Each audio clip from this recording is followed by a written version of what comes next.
Right, so first of all, you might notice my thumb is dressed up today. Little accident washing up yesterday, so I've put a little plaster on with a face, which is a kind of clue as to what we're doing today. So today we are going to be drawing the Lorax, that rather wonderful Dr. Seuss character. What you doing in my tree stump, buddy? Your tree stump? Your tree stump? Mister, I am the Lorax. I speak for the... Forget it. We'll begin with a nose. And the nose can be a nice oval on its side, okay? Nice straightforward start. We'll just do a little C shape inside that, and then we'll just colour that nose in, okay? The little C shape is just a little bit of reflective light around the edge, okay? So that is our start. The nose. He's got these really cool moustache. So we're gonna go up like this. Get some nice spikes going on. Now the important thing to remember when doing something like this is try not to make it into a pattern. Try not to repeat the line too much. So do them different lengths and slightly different sizes. So come up here, and then we'll go down and we'll link that one up there. Okay, so this great big tash. Right, a couple more egg shapes. So we're going to go 1, and we're going to go 2. Now these need to be a similar size, but they can sort of hide behind a little bit of the moustache if you want. Okay, little eyelid on each side. And then those very, very, very familiar Dr. Seuss pupils. So we do a U shape and a U shape. And then we just fill in the bottom, okay? And this is what all the Dr. Seuss eyes look like. This little sort of horseshoe shape. Okay, so there we go, there's his eyes. Let's go for the top of the head. So the top of the head is going to start just by this right eye here. I'm just going to go up, quite low. A little bit of spiky stuff on the back, to about there, okay. Bring it around, something like that.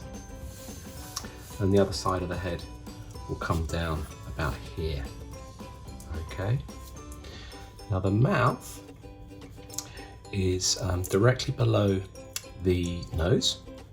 So we're just going to do a little semicircle that kind of comes out from underneath the moustache about here, and we'll just leave a little bit of space to have his little pink tongue under there. Okay, I might darken that bit a little bit more just to make it stand out.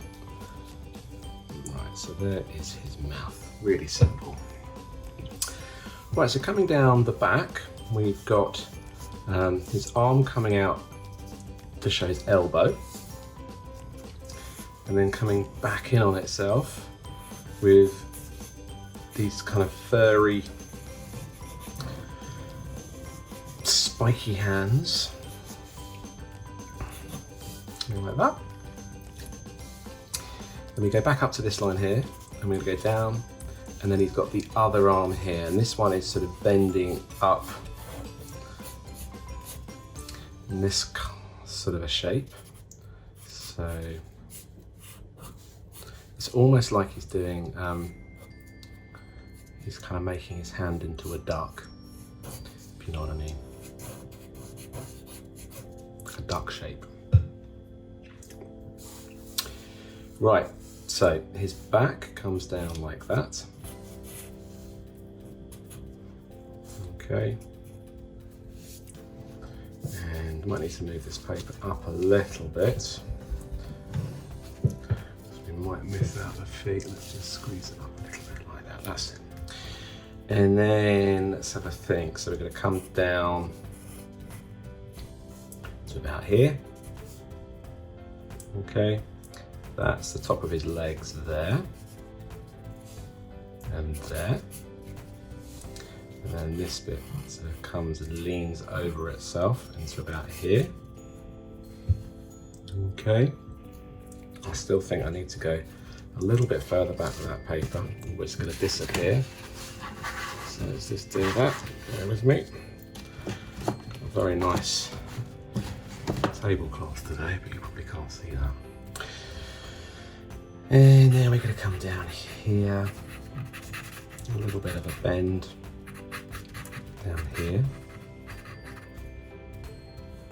And he's got his spiky feet.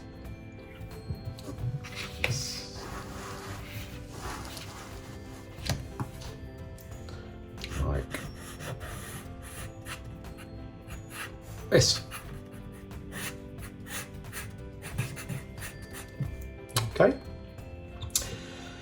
We'll do the main sort of, what can we call it, his hair, I guess, which consists of several spikes. So not too much hair. Now, he's a very hairy little dude, okay? And we want to add the hair once we've done the colouring in, okay? Because if I put the hair down now, although these pens are permanent, the pen might run a little bit. So what I'm going to do is I'm going to colour him in. You just need 3 colours. You need orange, yellow and pink. And then after that, I'm going to add all those little lines, those hairy lines. And that's really important. Okay? So, we're going to colour in now. We'll speed it up. We'll stop, let it dry, and then we'll come back with the pen. Okay, so I'm going for my orange. It's a Sharpie. It's going to take a little bit of time. So let's speed up this camera.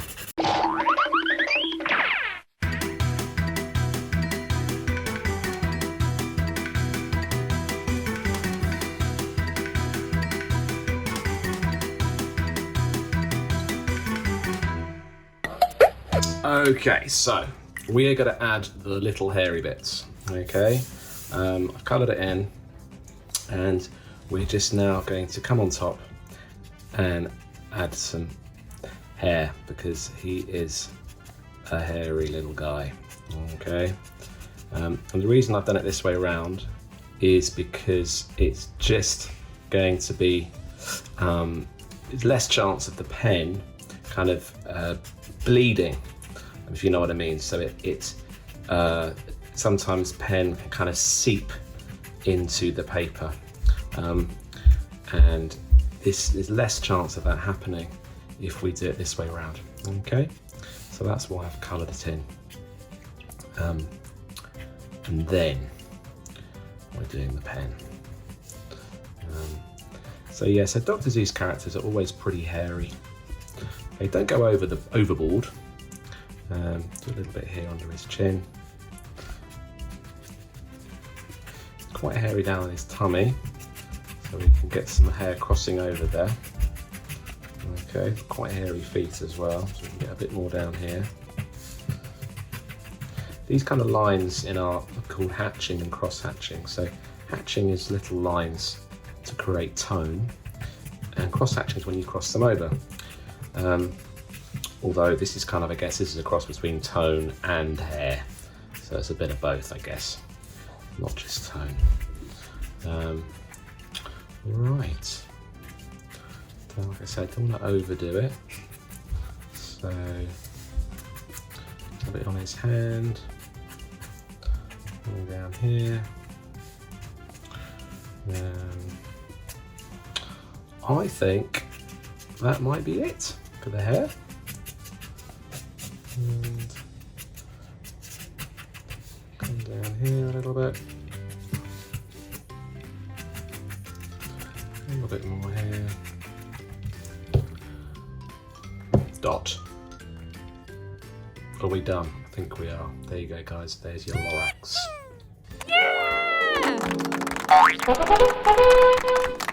Guys, thank you so much for joining us today. And we would love to see some of your examples. So do send them in to gallery@artroombrighton.co.uk. And we'll see you very soon.